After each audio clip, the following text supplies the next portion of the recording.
Yo, what's going on? And today I'm just going to make a short video of what it's like working for AT&T, being a customer of AT&T, and then afterwards not being employed with AT&T. Um, so I can't go into various details on what programs they used and stuff like that because I signed a disclosure saying I wouldn't tell any other company or anyone else about it, or I could be sued, which um, I didn't question that when leaving the company. So I worked there about a year and a half ago. AT&T had already bought DirecTV. Training class was, I want to say, almost 10 weeks. That's before they put us out on the floor. I did work in a call center, but it was only inbound calls, straight working for AT&T, no third party. It was a good time. They started us off at $15 an hour and some change. I don't know the logistics in that. And they gave us bonus, but yeah, training class 7 weeks. Then they put us in it's like a little team, so they can monitor us and see how we're doing and if we're doing everything. Just like if you called AT&T, they always used to say, and some even might say it because they used to have to say it, but now they don't. Just the can be reached number. So is this a good number? We can reach you by phone or text about your AT&T service. You'll hear that a lot, and that's because of legal reasons. But they, for some reason, changed so you didn't have to do that. But outside of that, it was a pretty good company to work for. I would say overall. I mean, it's hard to say it wasn't good, but it was. The pay was good. I live in West Virginia.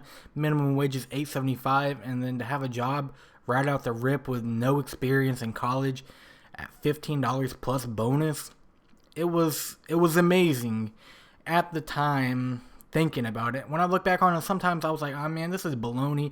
There were sometimes I wanted to quit, but I actually did enjoy the job because with that, you're not timed. At least where I was at, you're not timed. I could spend like an hour and a half on the phone and honestly get to know the customer. And if they was upset, why are they upset? Do they not understand it? Was they not told?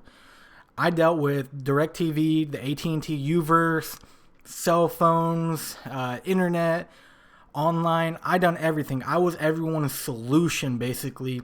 You come to me for a problem, I'm your tech. I'm the one that's gonna give you a credit. I'm the one who's going to just do everything you need. And they also called us the customer loyalty or the retention office. Now, best thing about our department was, once again, we fixed everything. So most of the time, I can get a customer in, talk to them. You can obviously tell if they're angry, upset, happy, just getting to know it. And that's one thing about AT&T that I did like is the fact that you can talk. Like when you first answer, they don't tell you get straight to business. They want to see like a relationship. They'll be like, well, how's the weather? How's it going in your town? Just anything to make it not business 24/7, but keep you enough to, and I played around with it a lot. I never really said weather. Sometimes when I first started out, weather. I'd be like, well, how you doing today? And then I got their phone number so I can look up their account, and I would do this little trick where I'd be like, well, it's being a little bit slow, bear with me. And then I would just pull into something else, be like, if there was like football, because they always preach the Sunday ticket. Oh, have you been watching, football? I would just change it. And that was the enjoyable part. I met some good people just through that basically alone. People who I would consider loyal customers, people who definitely don't get told a lot of things. If there's I call them hidden fees, like when you upgrade a phone or get a new phone, $30 charge people don't tell you about, which is a bunch of baloney. Company has to make money, and we all know that.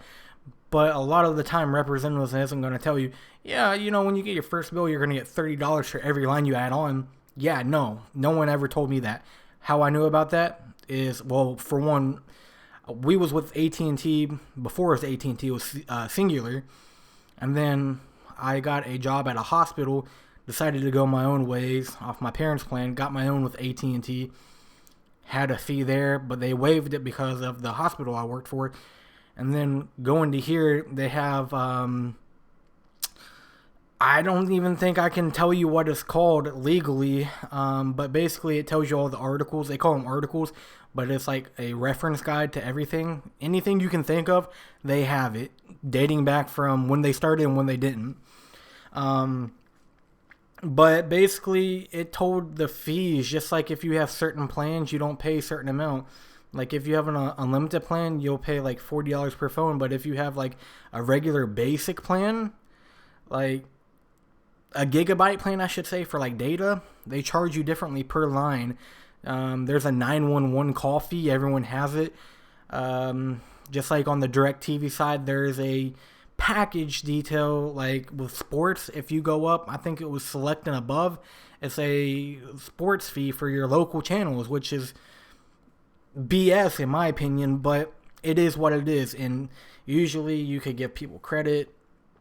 Their older system where they had the DirecTV was way more lenient than their newer system. Anything above $10 had to be approved by a manager. Some managers, depending on who you was teamed with, they were very strict. Other ones was like, if it will save a customer, sure. AT&T is, they're a good company, but they are very money greedy. And I'll say that because if you have like a local outage and AT&T's in like a disagreement on a paying for a channel and they like black it out, they won't give you the channel, but you're still paying for it. People will call in all the time and disconnect about it. I would always give them $10, $15, which if you added up, if you only paid for the channels that you wanted, maybe you have 10 or 15 channels, you'll pay way more than what you're paying for that package. And a lot of people don't understand that, but I would usually give 10, and then anything above $10, I would, manager, please. I would have to reason with them, except for my good buddy, Dane. He would say if it's saving the customer, sure. Anything above a certain amount, then he had to show it to his. But honestly, AT&T was a pretty good place to work for. Now, I'll say the drawbacks to AT&T is if you have a disability like me, I am legally blind, unfortunately. That was going on while I was working there, and they did not understand that. I have type 1 diabetes since the age of 4, and I'm 24. So 20 years now I've had type 1 diabetes.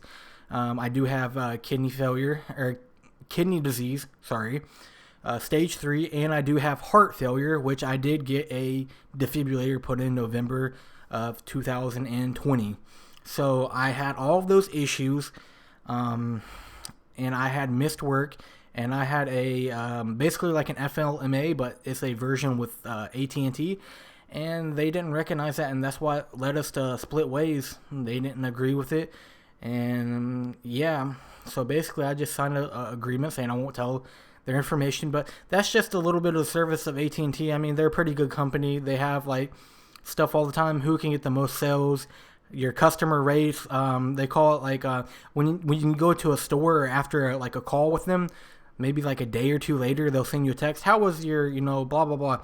That helps out whoever you was talking to. Now, if you're talking to someone like me and I gave you good service, helped you out, gave you knowledge, there's some people that just blatantly give you BS service.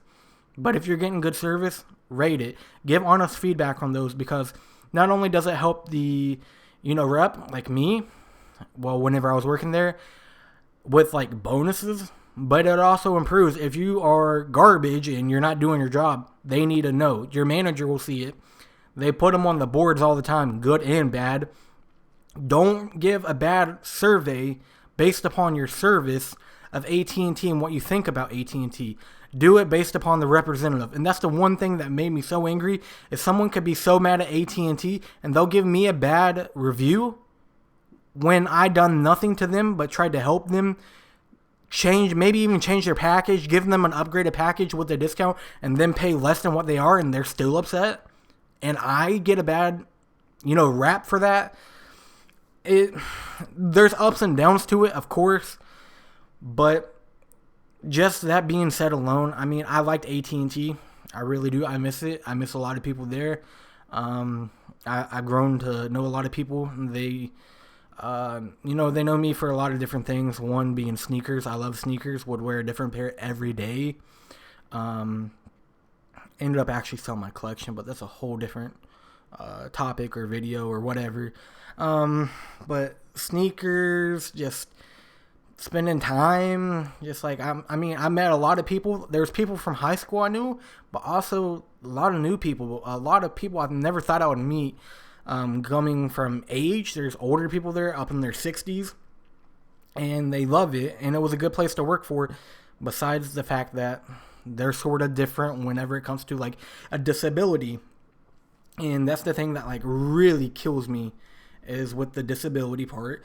And like, I mean, we had a rep, and I have like a whole different story, and I'll say about the union wise, they are actually really good, at least for AT&T. I don't know what's going to happen when AT&T splits up with DirecTV or whatever. I mean, DirecTV is not a company, it's a service. And that's what I was told at the very beginning, because I would mess up and say, and thank you for calling DirecTV instead of thank you for calling AT&T. DirecTV is a service, that's a TV package. AT&T is the company, that's a service. So whenever AT&T ends up selling DirecTV to get out of that motion, just like you won't go to directtvnow.com, it goes to AT&T TV. They took all of the stuff from DirecTV Now and took it to AT&T TV. Outside of, I mean, there's just so much I can talk about right now, and I have so much on my mind. But it was just pretty good. Just like with your TV package, like you can get the streaming service on your like phone, Fire Stick, Roku, Xbox, I believe, Internet Explorer, whatever you want to use for the AT&T TV. You could get the highest package as an employee for $10. Like when we had DirecTV, whenever I was working there, $10 for the highest package. I think I even got HBO for free, and then all the add-ons super cheap for employees. It was a dream working there, besides the fact of what ended up happening with us splitting away. And once again, I can't really talk about that a whole lot into details, because once again, me being foolish before I read anything, I've done that with a few stuff. I just signed a paper and just said, yeah, sure, whatever. I split my ways, and that's how it went. And I sort of regret it now, but it is what it is. AT&T is a great company to work for. If you would like a part 2 to this, I'll actually break it down to the full benefits, how it was working there, desk setup, did we use dual monitors, what kind of computers we worked with, the headphones, the actual phones, and everything like that. And we can just like fully break it down if you like that. If not, then we can just leave it at this. But thank you for everything, and if you like this, please click the like button and subscribe, and leave a comment if you've worked at AT&T, or have you ever worked at a different company like Verizon, Sprint, T-Mobile, something like that. Do they offer the same thing? Is it the same thing? Are they third-partied or stuff like that? I don't know. Thanks for watching. I appreciate it. Later.